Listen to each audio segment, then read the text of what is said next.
Pour bien s'entendre, il faut bien s'écouter. Rendez-vous sur M, la petite radio du Grand Maghreb. Amis auditeurs, bonjour. L'entretien de Radio M a le plaisir d'accueillir aujourd'hui Sofiane Hadjadj des éditions Barzak. Sofiane Hadjadj, bonjour. Merci d'être de retour sur Radio M. Je crois que la dernière fois qu'on s'est vu, c'était déjà à l'occasion du SILA. Exactement, je crois il y a 2 ans. Il y a 2 ans, c'était pour le SILA de 2016. C'est un événement particulier et vous diriez... tu vas dire, Sofiane Hadjadj, qu'on parle du livre uniquement au moment où le SILA arrive. C'est une habitude, une fâcheuse habitude. C'est une fâcheuse habitude, oui. C'est l'événement créant l'occasion. C'est un événement majeur, un événement culturel majeur, mais pas simplement culturel. C'est un événement en soi. Le SILA, je suis toujours étonné de voir l'ampleur que ça prend dans les médias, en termes de publicité, de la manière dont c'est relayé dans les réseaux. Donc c'est un événement dont forcément, on en parle et on parle beaucoup et on reparle du livre et c'est une bonne chose pour notre pays. Mais le reste de l'année, on a un peu l'impression de traverser un désert. Alors, on va parler longuement du reste de l'année, mais avant, on va rester un petit moment sur le SILA. Toi qui es exposant depuis plusieurs années. Depuis 2000, notre première participation, 18, septembre 2000, ça fait 18 éditions. Aucune interruption. 18 éditions. Est-ce que le SILA ne stagne pas un petit peu quand même? On pourrait, en termes de prestations, en termes de visibilité, en termes, on va dire, d'ergonomie pour les exposants d'ailleurs. Pour les exposants. Oui. Est-ce que on a eu la période complexe olympique Boudiaf sous le chapiteau qui était un peu particulière, puis on est revenu à la SAFEX. Est-ce que je fais juste un petit comparatif. Le salon de l'automobile, au moment de la grande période où les Algériens achetaient beaucoup d'automobiles, on sentait une évolution d'année en année. On sentait la qualité des stands, la qualité des exposants, etc. On a l'impression que ça stagne un petit peu du côté du SILA. Oui, alors le SILA, c'est toujours très particulier, c'est-à-dire qu'on est pris entre deux feux, on va dire. Il y a d'un côté l'engouement public qui ne se dément pas, l'appétit des lecteurs, la participation des professionnels qui ne se dément pas, voire qui s'étend d'année en année. On a des chiffres qui sont donnés par le commissariat du Salon du Livre, donc qui sont chaque année de plus en plus importants. Et en même temps, du point de vue du marché du livre, de l'économie du livre, il y a une contraction. On traverse une période depuis 2-3 ans, comme tous les secteurs en Algérie, il y a une contraction de l'économie du livre. Et donc, du point de vue des exposants, et notamment des nationaux, peut-être qu'on a un peu moins d'argent à mettre, en effet, dans les stands, dans l'installation des stands, etc.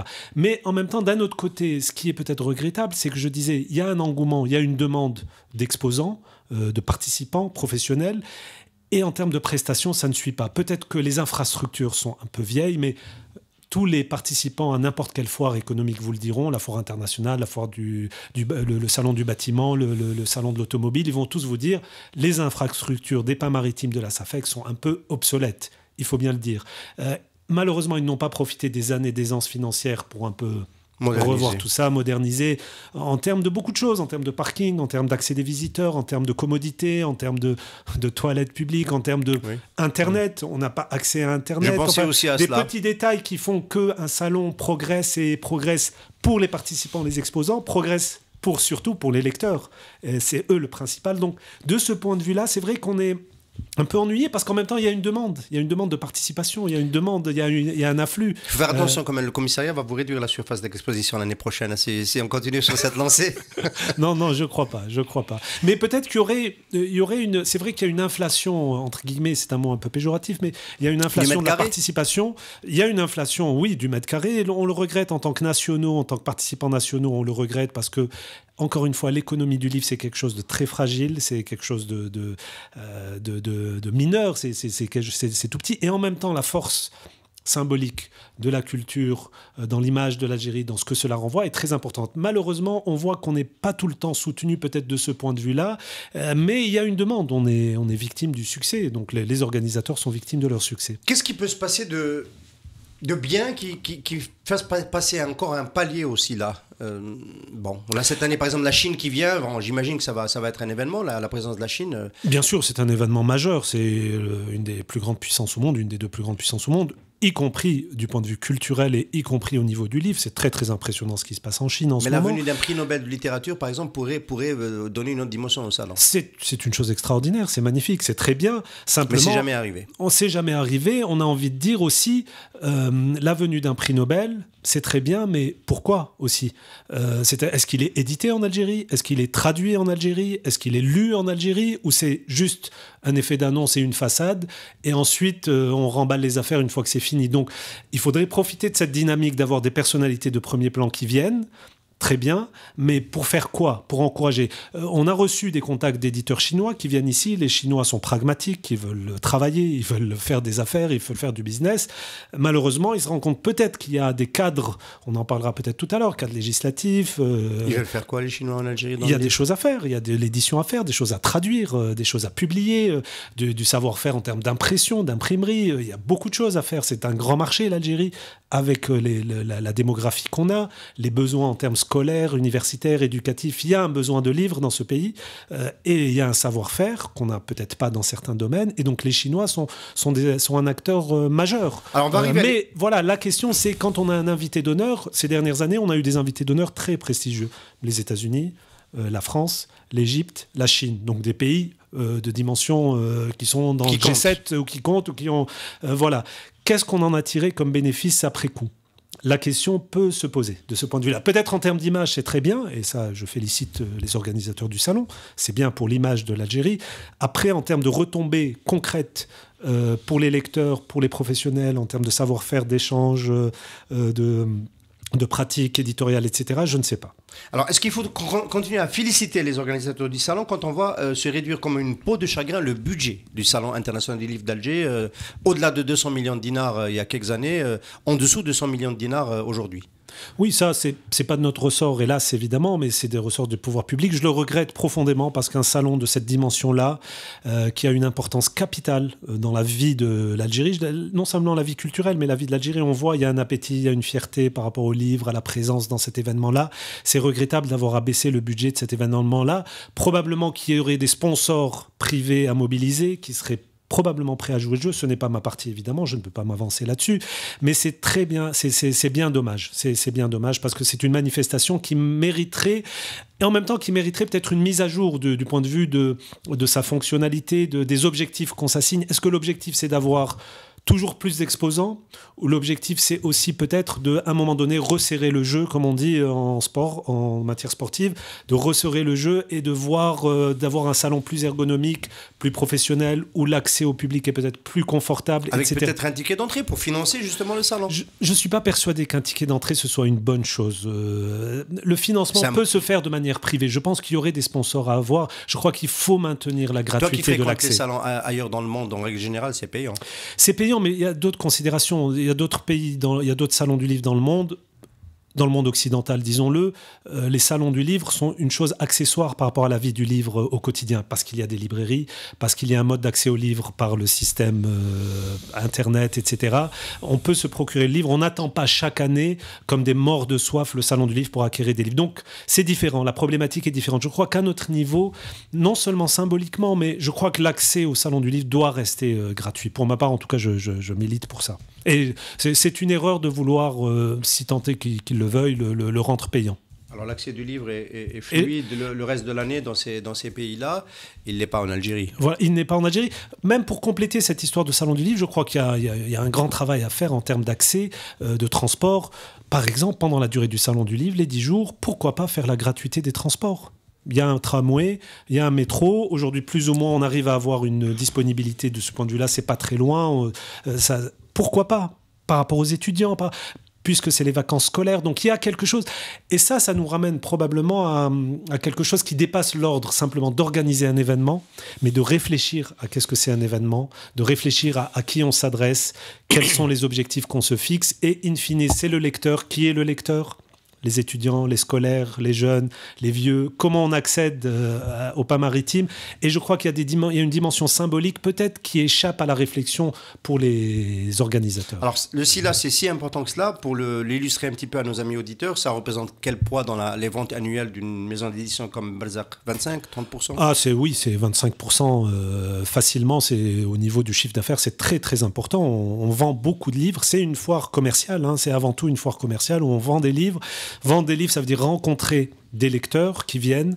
Ça veut dire savoir une fois dans l'année à qui on s'adresse, discuter avec des lecteurs, et c'est toujours un plaisir de discuter avec des lecteurs, et de circuler dans les allées du salon et de voir qu'est-ce qui se lit, quelles sont les problématiques qui se discutent, etc. Donc c'est un moment très très important économiquement et symboliquement. Alors économiquement, on va profiter de ceci-là pour prendre des nouvelles de l'industrie du livre. Vu si on devait la sous-peser uniquement à l'onde du SILA, on aurait l'impression qu'elle prospère, mais elle est, on va dire, enracinée dans l'économie algérienne. Il y a eu un contre-choc pétrolier, il y a eu une contraction du marché du livre. La principale difficulté, elle vient d'où? Elle vient du coût de production du livre? Oui, pour nous, je dirais que le coût de fabrication d'un livre, c'est quelque chose qui est devenu presque rédhibitoire. C'est-à-dire que dans la fabrication d'un livre, il y a deux parties. Il y a une phase qui est en amont de l'impression de l'objet livre. Donc c'est ce qui se passe dans nos bureaux quand on fabrique un texte. On le relit, on le met en page, on le corrige, on met en page une couverture. Et il y a la partie impression. Et ce qui est embêtant, c'est que la partie impression de l'objet livre, qui est censée être quelque chose, non pas de négligeable, mais dans le coût d'un livre, qui n'est pas la partie dont le poids est le plus important, est devenue quelque chose de rédhibitoire. Pourquoi? Pour la simple et bonne raison que fabriquer un objet livre, imprimer un livre, dans le processus d'impression d'un livre, toute l'opération est basée sur des intrants qui sont importés. C'est-à-dire vous avez des machines d'impression, des imprimeries qui sont importées, d'Allemagne le plus souvent, du papier qui est importé, de la colle qui est importée, de la colle pour façonner le livre qui est importée. Tout le processus est basé sur de l'importation. On est presque dans la situation où on est comme des monteurs, comme les entreprises qui montent des voitures. En fait, on importe tous les ingrédients et puis on fait le montage ici. Sauf que non, évidemment... Le design se fait en Algérie. Quand même, il y a une plus-value, il y a une ressource humaine, il y a une réflexion en amont qui est menée de ce point de vue-là. Mais on est otage de cette problématique avec la chute du dinar par rapport à l'euro et au dollar, et qui fait que le coût du papier est devenu exorbitant dans la fabrication d'un livre. C'est devenu un poids insupportable aujourd'hui, qui fait qu'on est en train d'augmenter petit à petit le prix public d'un livre en librairie, qui est passé pour un livre moyen de 500 dinars peut-être à 800 dinars aujourd'hui, ce qui est beaucoup. La maison édition Balzac est en train d'annoncer des prix qui vont faire peur aussi. Là, non, c'est ça? Pas du tout. Tous les éditeurs ont déjà ajusté leurs prix. Vous allez dans n'importe quelle librairie, depuis 1 an et demi, 2 ans, les prix ont augmenté, malheureusement, ce qui a un impact sur les ventes, évidemment. Ce qui fait que, comme partout, je parle de littérature générale, je ne parle pas de la littérature universitaire ou des livres scolaires ou parascolaires. Ça, c'est encore une autre réflexion où, on le disait tout à l'heure, il y a une demande et il y a un besoin en termes de livres, il y a un besoin en termes de réflexion et de fabrication d'objets, de livres algériens. Je parle de littérature algérienne, de littérature générale, de livres d'histoire, de romans, etc., où évidemment les éditeurs se sont ajustés et ont augmenté tous le prix public du livre, mais l'inflation, elle touche n'importe quoi. Alors moi, je suis toujours un peu sceptique quand on me dit que le marché existe et qu'il est là pour la lecture. Des plus de 45 ans, lisent-ils toujours autant qu'avant? Est-ce qu'ils lisent la même chose? Est-ce qu'il y a la concurrence de plein de supports, notamment celle du web? On lit différemment, nous-mêmes on est touchés par cela. Ça impacte quand même votre... forcément, non, bien réseau. sûr, évidemment, ça impacte très largement aujourd'hui, mais on est un peu comme d'autres pays dans le monde, mais peut-être à une économie d'échelle plus petite. Ça concentre aussi les ventes de livres sur quelques noms, quelques titres, quelques thématiques. Il va y avoir une concentration et un afflux des lecteurs vers des livres qui vont faire polémique, des auteurs qui vont faire la une des journaux, des problématiques sur l'histoire, sur la révolution algérienne, des polémiques qu'on voit entre anciens dirigeants de la révolution, etc., qui font que les lecteurs vont se concentrer sur certains titres, certains auteurs, au détriment de la très grande majorité du reste qui va malheureusement survivre quasiment. Et ça, c'est une tendance mondiale, hein, on le voit partout. Il y a une concentration vers les best-sellers, vers quelques titres qui concentrent les grosses ventes. Et il y a un émiettement de tout le reste de la production. Mais comment on voit le réseau de distribution qui était pendant longtemps le talent d'Achille de l'industrie du livre. Reste le point noir, ça reste le point noir. C'est là où on peut adresser aussi, on en parlera j'espère, par rapport aux autorités publiques et aux institutions, ce qu'il est possible de faire ou pas. On a un point noir, c'est la librairie, qui est un maillon essentiel, qui est au centre. Nous, on est en amont, on fabrique les livres avec les auteurs qui écrivent. En aval, il y a le lecteur. Au milieu, le chaînon, c'est la librairie. Malheureusement, aujourd'hui, avec la spéculation foncière, le coût de l'immobilier, le coût de la location dans les grands centres urbains, il y a une déperdition de librairies. Des dizaines de libraires ont fermé ces dernières années. Ils sont rejetés à la périphérie. Mais encore, c'est une économie tellement fragile. Ça n'encourage personne à ouvrir un commerce de librairie. Quand on dit librairie, ça peut être papeterie, librairie, on peut vendre des chewing-gums, des cahiers, des livres scolaires à côté d'un roman. Rarement des livres tout seul. Bien sûr, évidemment, c'est normal, c'est logique, c'est très bien, mais cette problématique économique qu'on voit sur l'immobilier, sur la location immobilière dans les grands centres urbains, elle touche de plein de fouets. Un libraire, il est préférable d'ouvrir une pizzeria qu'une librairie. Les grandes enseignes internationales, ça peut être une réponse partielle? Non, je ne crois pas. Elles qui ont les reins financiers pour résister. Par exemple, à Casablanca, il y a un grand magasin Fnac dans lequel il y a un superbe rayon de livres. Oui, bien sûr, ça pourrait être une alternative, mais où sont les surfaces disponibles dans les centres urbains? On a des points de vente de livres dans les grands centres commerciaux, par exemple à Alger, ici, dans les deux grands centres commerciaux en périphérie d'Alger. Ça marche pas si bien que ça. Il y a une problématique du livre, de l'accès au livre qui doit être urbaine, qui doit être en centre. Mais cette problématique, elle touche aussi, par exemple, le cinéma, où sont les acteurs du cinéma vont vous dire la problématique des salles de cinéma, c'est qu'il faut des multiplex plutôt que des salles uniques. Donc voilà, il y a une réflexion peut-être à avoir, il y a peut-être une réflexion aussi politique à avoir de ce point de vue-là.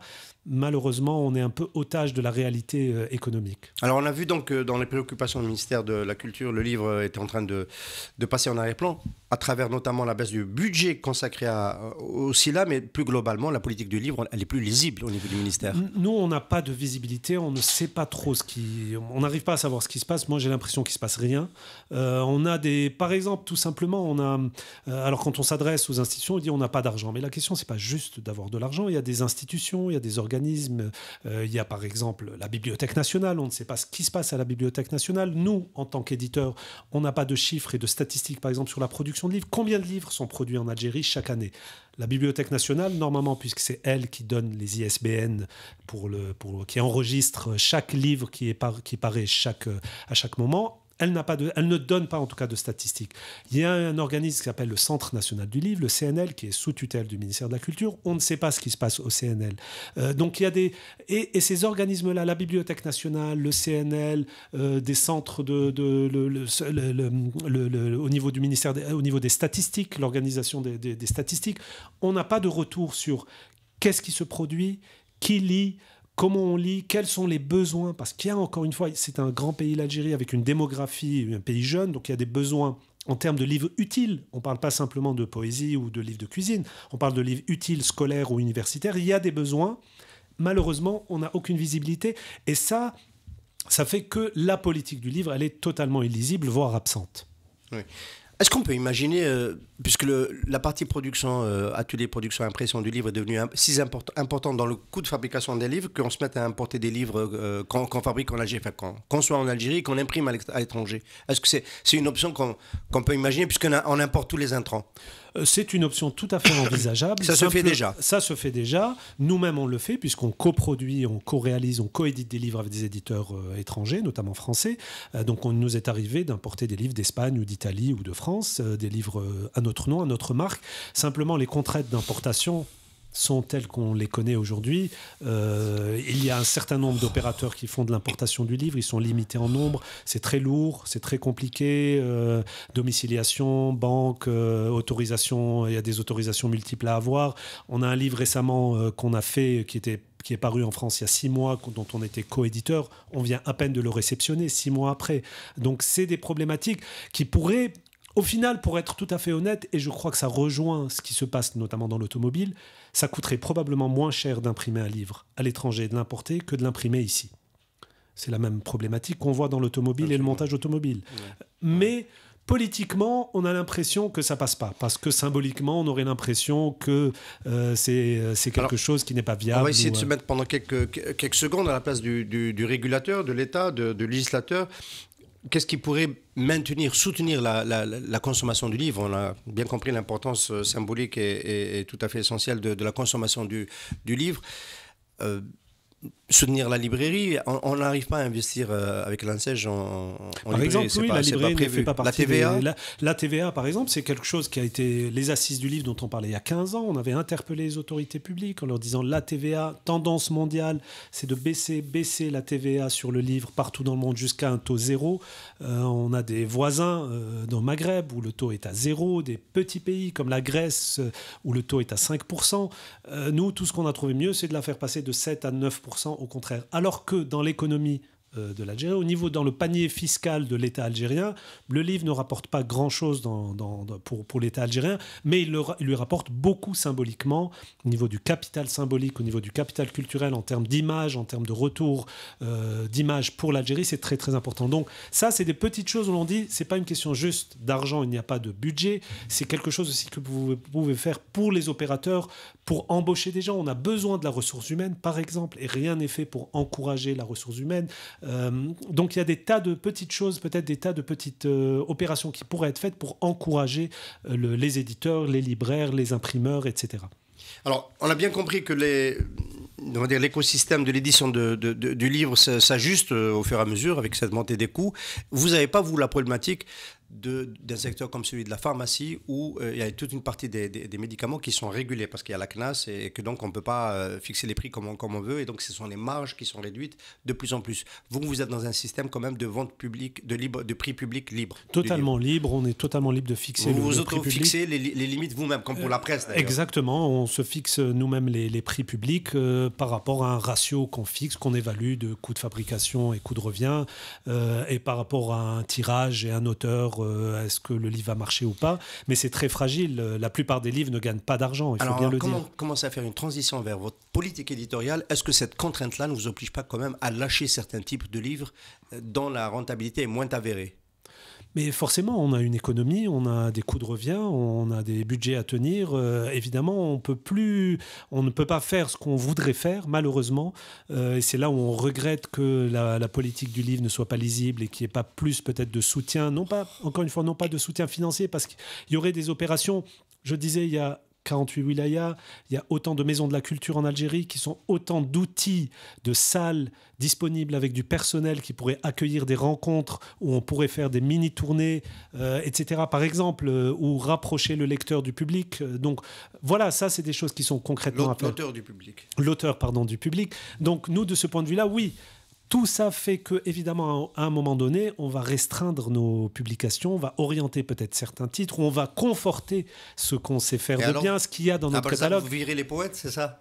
Oh, ça fait longtemps qu'on publie plus de poésie. Non, ça c'est une autre raison. Ce n'est pas lié à la conjoncture, c'est parce qu'on ne savait pas faire et qu'il y avait cette dimension-là. C'est facile, ça. On ne savait pas faire. C'est toujours magnifique d'éditer un poète, non? Oui, mais il faut savoir être éditeur de poésie, il faut avoir la sensibilité pour. Non, ça c'était une autre problématique, mais ça date d'il y a 10 ans quasiment qu'on a arrêté de publier de la poésie. Non, on continue d'essayer de publier de nouveaux auteurs, de jeunes auteurs, de nouveaux titres. Cette année, on a publié le premier roman de Amira Jehan Khalfallah, qui est une auteure algérienne qui vit au Maroc, donc qui travaille dans le théâtre depuis toujours et qui publie son premier roman, qui a eu un écho assez confidentiel, somme toute, et qui est un roman historique. Donc on continue, et en même temps, on a un catalogue à maintenir, c'est-à-dire qu'une entreprise, une maison d'édition comme la nôtre, comme un certain nombre de maisons d'édition algériennes, qui existe depuis 15-20 ans, à un certain moment, on a des auteurs qui reviennent avec chaque fois de nouveautés, donc il faut continuer à les publier.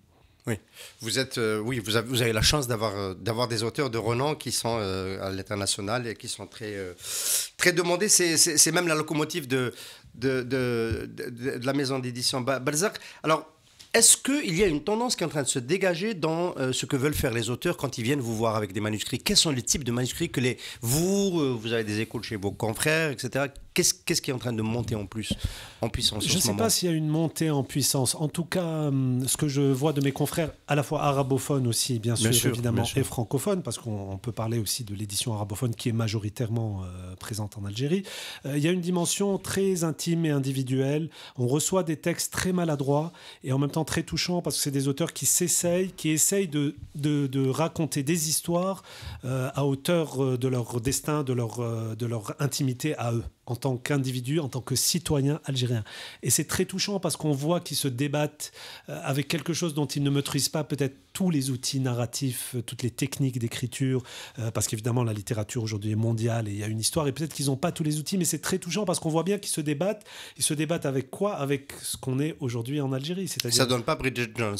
Ça ne donne pas Bridget Jones parce qu'il y a une dimension politique qui est beaucoup plus importante, et la politique est partout, le politique est partout et la politique est partout, une dimension identitaire qui est omniprésente aussi, une dimension religieuse qui est omniprésente aussi en même temps, et donc il y a toujours des textes qui sont un peu chargés quand même, symboliquement, un peu chargés idéologiquement, un peu chargés politiquement, ce qui est un peu leur limite, parce que il y a moins la dimension narrative, romanesque, d'histoire racontée, le plaisir de raconter une histoire à un lecteur. Et il y a la dimension où on veut faire passer des messages, le message d'un jeune auteur de 25, 30, 35 ans qui souffre dans sa peau, dans un pays dont... Il devrait faire plutôt du rap, c'est ça? Il devrait faire du rap? Je sais pas, ils sont dans un pays où ils voient pas l'horizon, où ils voient un horizon qui est un peu flou, un peu incertain, et donc ils essayent de se raconter à hauteur de leur vie au quotidien, dans des villes, petites villes, des moyennes villes d'Algérie. C'est pas simple du tout. Quel type d'histoire on va raconter? Et donc on est confronté à ça. De la difficulté à trouver des pépites comme Kamel Daoud et Chouki Amari tous les 10 ans. C'est même pas de cet ordre-là. Non, on n'est pas de cet ordre-là, mais Chouki Amari ou Kamel Daoud ou d'autres, ou Sidi Ahmed Semian ou YB sont les enfants d'une génération des années 90 de la guerre civile, hyper talentueuse, hyper douée. On ne peut pas avoir cette génération-là, mais en Arabia aussi. En plus, c'était encore Adlan Meddi, sinon on va se faire des ennemis. Adlan Meddi, oui, qui est un peu plus jeune quand même qu'eux, donc c'est un peu leur cadet, mais qui suit après, non. Mais l'idée n'est pas d'avoir toujours forcément des gens aussi talentueux, des écrivains aussi talentueux, mais quand même de progresser dans le rapport à l'écriture et de la fiction. Voilà. Qu'est-ce qu'on attend d'une fiction aujourd'hui? Malheureusement, j'ai l'impression que parfois aussi, on attend que la fiction dise des choses forcément sur l'état d'un pays et qu'elle raconte tout le pays en même temps, qu'elle dise le sud, le nord, qu'elle dise le politique et pas le politique, le citoyen, qu'elle soit positive. C'est pas le rôle d'un roman. C'est pas le rôle d'un roman. Oui. Voilà. Et donc là, on est un peu à un carrefour où c'est très difficile aujourd'hui pour un auteur de fiction, encore une fois, de se situer parce qu'il est l'objet d'injonctions aussi, parce que la société pèse, parce que les médias pèsent, les réseaux sociaux pèsent. Et donc on reste de toute façon connecté d'une façon ou d'une autre au réel. Au réel et au politique. On n'arrive pas à s'en détacher. Le politique au sens presque prosaïque du terme. Pas on n'a pas des grands auteurs, c'est pas Brecht, c'est pas Garcia Marquez. On a un rapport au politique qui est malheureusement... C'est gentil pour les essayistes qui ont déposé des manuscrits. Chez Balzac, on reste sur l'essai. Vous avez édité l'année dernière,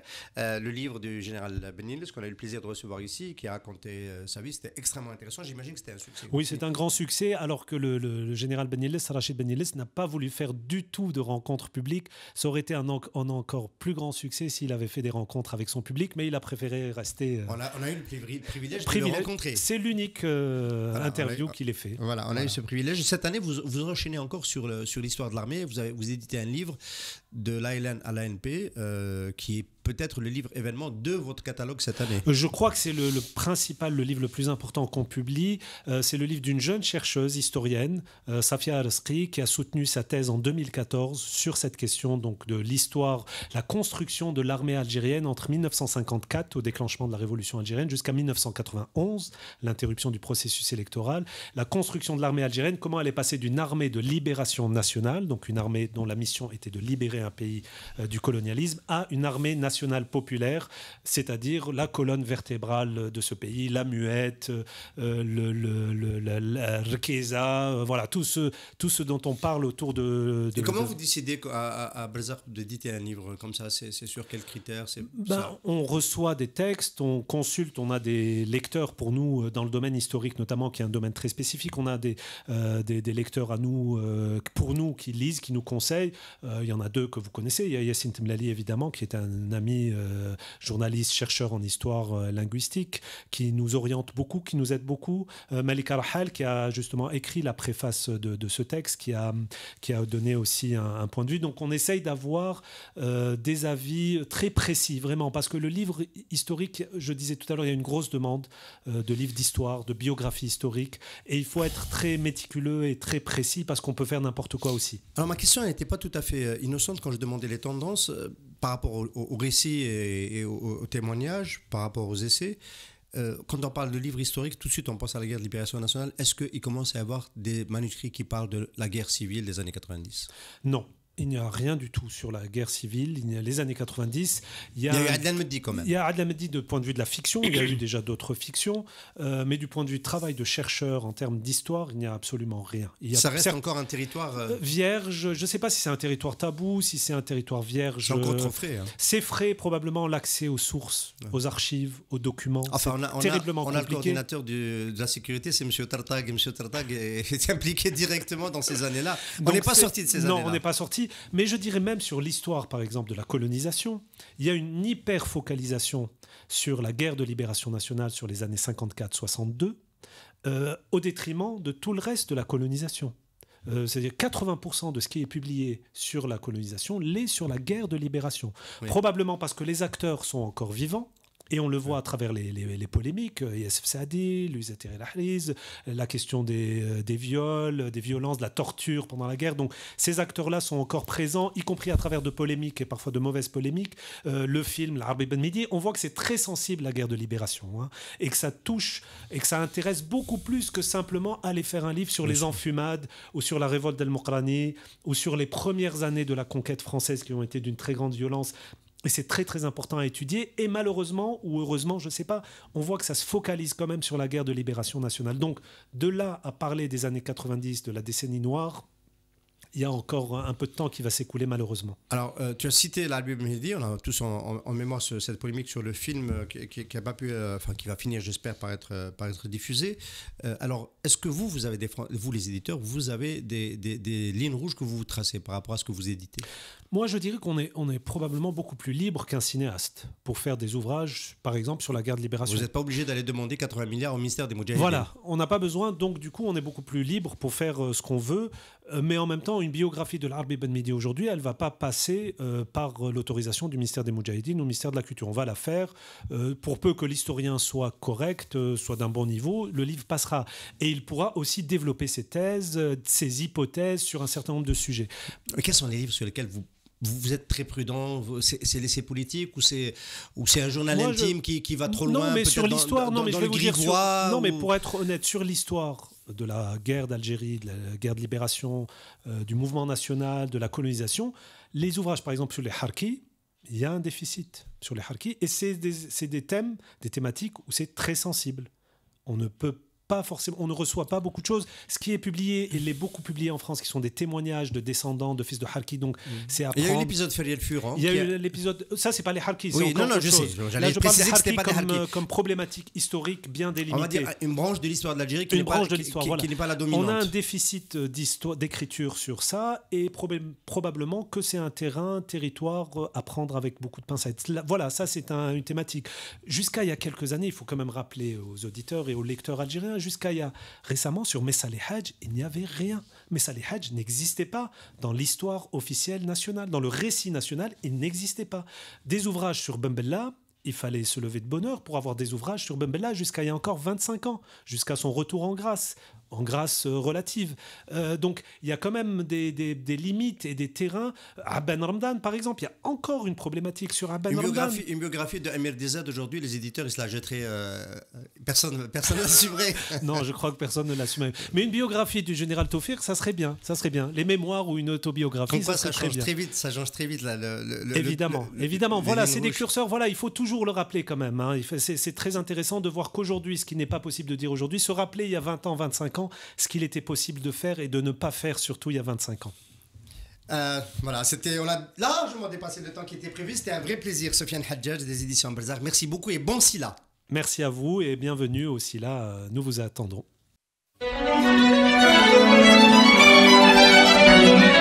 Pour bien s'entendre, il faut bien s'écouter. Rendez-vous sur M, la petite radio du Grand Maghreb.